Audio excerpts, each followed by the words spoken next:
All right, so here are the tech trends that I'm noticing in 2026. If you'd like a free guide outlining the top tech trends and skills in 2026, then comment Tech Trends 2026 below and I'll send you over a free PDF guide that outlines everything you need to know about the tech trends in 2026. I've got my sources from the Pragmatic Engineer blog, a Pluralsight article that I like to read every year, numerous YouTube videos, and just being on the internet. So I'm going to break this into a couple different categories.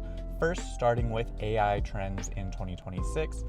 So that I'm seeing Claude Code just like explode in popularity. I remember when it came out and I had a old coworker of mine say like, I've been using this thing called Claude Code, you have to check it out. I checked it out and wow, I did really like it.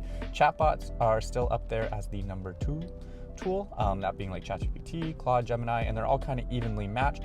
You've got Copilot, Cursor, Codex, Gemini CLI, and OpenCode. So those are like the main tools. Notably, no Claudebot in there. So maybe that's not as big of a trend as we all thought, but definitely Claude Code is like the thing that you should probably know in 2026. So like we're getting into that agentic programming stuff. Okay, so then I've got the trends that I'm kind of predicting for 2026. So cloud skills are still incredibly important. That's going to be AWS, Azure, Google Cloud. The next one is AI cloud security. So AI cybersecurity, this is becoming extremely important. One that I was kind of surprised at is SQL. So SQL is making its comeback. You know, it's so many years. When I got into tech, SQL was just not seen as the cool thing. It's what I had to use. And I always felt kind of left out by having to use SQL when there's all this cool, like NoSQL trendy stuff. But SQL is making a comeback. All right, Python, no surprises there. Python continues to always just be the thing to do. What is nice is that we're not seeing things like R anymore. It's just learn Python. You don't need to worry about having to try to learn other stuff. Agentic AI, so we've moved past like vibe coding and now we're more into this agentic coding and using agentic AI. That's going to be your Claude Code, your Gemini CLI, things like that. Basically, if you've got Claude or an AI agent inside your terminal, you're doing all right. SLMs. I haven't actually seen these. I haven't used them. Maybe they are being used, but small language models, haven't dabbled in that. But that's something that I definitely am interested in checking out, especially because I think that could be kind of cool for tools that I have, and you could store that on your local machine. So definitely something worth checking out. And then network engineering. I don't know anything about networking. I did buy a textbook on networking, and then I started looking at the index or the table of contents and realized it's way over my head. I'm just nowhere even near networking.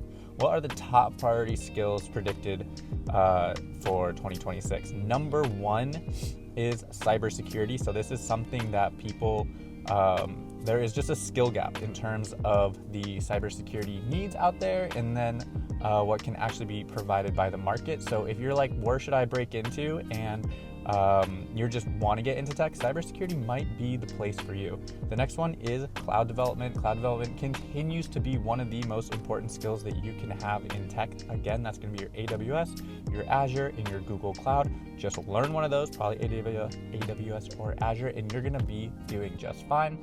And then, of course, AI and machine learning. I actually don't see that much of machine learning, but I could see how it is a good skill to have. And then, of course, AI being, what's on everybody's mind. One thing that I have noticed and that I also have been kind of practicing myself is in 2025, AI was seen as the product. In 2026, AI is seen as a solution. So what does that mean? I think in 2025, you could say, I built an AI-powered meal prepping app. And pretty quickly, like I personally got tired of seeing apps like that. If it said it was an AI-powered XYZ, I actually wasn't interested. I was like, okay, so it's like a ChatGPT wrapper. Now, no one cares. Instead, you would say something like, I built a meal prep application. And then you as a developer are responsible for seeing where AI fits in your application. And it's almost like Photoshop. It's like the less that you see it, the better, unless it's one of those side tabs in like Confluence or Jira, the Rovo. That actually has been very helpful. But for the most part, I think you should almost you almost don't want the user to realize AI is happening. You want to be so snappy and well performing that it's like it's not even there. What were the language shifts in 2026 that Pluralsight noticed? I thought these were really interesting. So SQL is up 27%. So it's just cruising up. If you don't know where to start, just learn SQL, because I had to interview many engineers last year when we were expanding our team, and it was crazy how many of them just did not know SQL and couldn't even answer simple like joining questions. So just figure out the basics of SQL. Check out W3 Schools. That's how I learned SQL, and it actually worked really well. Next up is Python, just continues to be on the rise. So that's up 14%. No surprises there. C# is down 9%.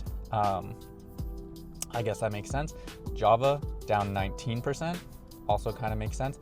And then the one that surprised me, but I guess if we think about it, it shouldn't, is JavaScript is down 123%.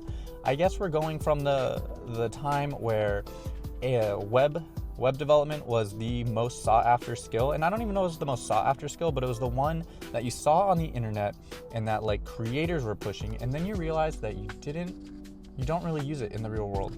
So now it's down 123%, and cool. That means there's like room for other stuff. So why don't you get out there and figure out other things that you should do?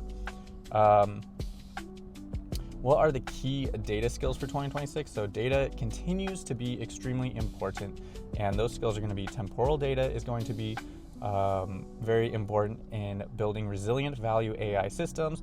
So that's going to learn to digest, store, update, and use temporal data in order to get your organization ahead of the traditional static data stores that most companies are currently using today. The other one is going to be data scientists will need to wear the hat of a systems engineer and understand how models will work in production in the real world. And finally, SQL in databases. This has always been an important skill, but SQL databases are making a big comeback, as I've said, and so this is your time to put away those NoSQL, although that's also still a good skill. But just know that relational databases are here to stay. SQL's here to stay. It's a great skill, and it's something that is on the rise for 2026. If you would like a free PDF download guide of these tech trends, then just comment below Tech Trends 2026, and I will send you over that PDF. Again, it's Tech Trends 2026. Put that in the comments below, and I will send you over the free PDF guide, so that way you don't have to remember all of this. All right, thanks for watching, and follow as I continue to build out my web application, letemcook.io.